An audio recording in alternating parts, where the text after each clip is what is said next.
Ciao a tutti e benvenuti nel nostro percorso di visita a Lodi, che vi consigliamo di rifare in modo che non vi perdiate alcuna attrazione degna di nota.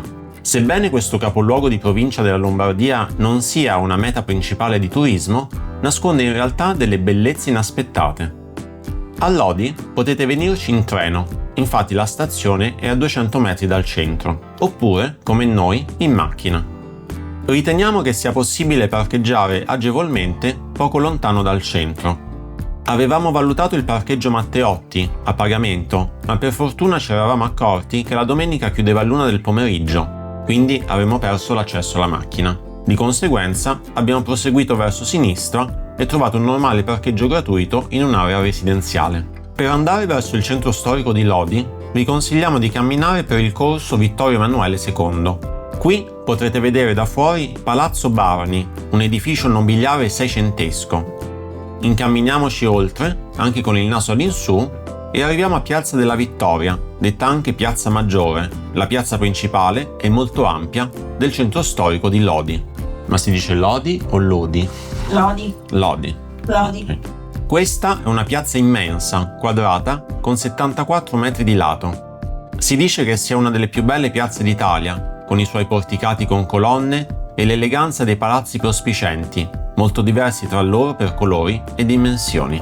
Ancora oggi al piano terreno ci sono esercizi commerciali e botteghe, mentre i piani superiori sono residenziali. Sulla piazza in particolare si affacciano due monumenti molto interessanti e che visiteremo tra poco. Qui c'è la Basilica della Vergine Assunta, che è anche il Duomo di Lodi, e a sinistra il Broletto, cioè il Palazzo Municipale. Eccoci davanti al monumento più antico di Lodi. Infatti, la prima pietra del Duomo fu posata nel lontano 1158. Si tratta di una chiesa in stile romanico, tra le più grandi della Lombardia. La facciata è color mattone e all'entrata vediamo due leoni. Alziamo lo sguardo. Ecco il grande rosone, in marmo policromo. Ma entriamo. Gli interni sono ampi a 3 navate. Vale la pena soffermare lo sguardo sui vari affreschi e sulle altre opere d'arte di questo Duomo. E, scendendo, c'è anche una cripta, molto suggestiva, e l'altare al centro custodisce il corpo di San Bassiano, patrono di Lodi e vescovo che visse nel IV secolo. Torniamo in piazza e qui, a sinistra, c'è il Palazzo Municipale. Pare che la costruzione sia della fine del 200. È possibile passare sotto le arcate e vedere il cortile interno con i portici. Uscendo dalla piazza e camminando per appena 20 metri, giungiamo davanti al Tempio Civico dell'Incoronata. Può sembrare poca cosa da fuori, ma vi assicuriamo che si tratta di uno dei massimi capolavori del Rinascimento in Lombardia. Inoltre, è meta immancabile per qualunque turista che passi per Lodi. Secondo la cronaca, qui nel 400 c'era una taverna frequentata da prostitute, e fuori, sulla strada, un affresco del Cristo, che, secondo alcune testimonianze dell'epoca, cominciò a piangere. Per questo motivo, il vescovo e i cittadini più in vista della città decisero di costruire un luogo di culto. La costruzione iniziò nel 1488, ma l'esecuzione e soprattutto le decorazioni proseguirono nel secolo successivo. Gli affreschi interni, come vedete, sono sontuosi. Soffermiamoci per un po' ad ammirarle. L'affresco che si dice Pianse è custodito proprio qui, sopra l'altare. In questo corridoio ci sono i ritratti di alcuni dei benefattori che resero possibile la costruzione di questo monumento. Uscendo dal Tempio Civico, percorrendo appena 200 metri, ma il centro di Lodi è molto concentrato, si giunge davanti alla chiesa rococò di San Filippo Neri. Ecco la facciata. L'interno è un esempio di arte settecentesca.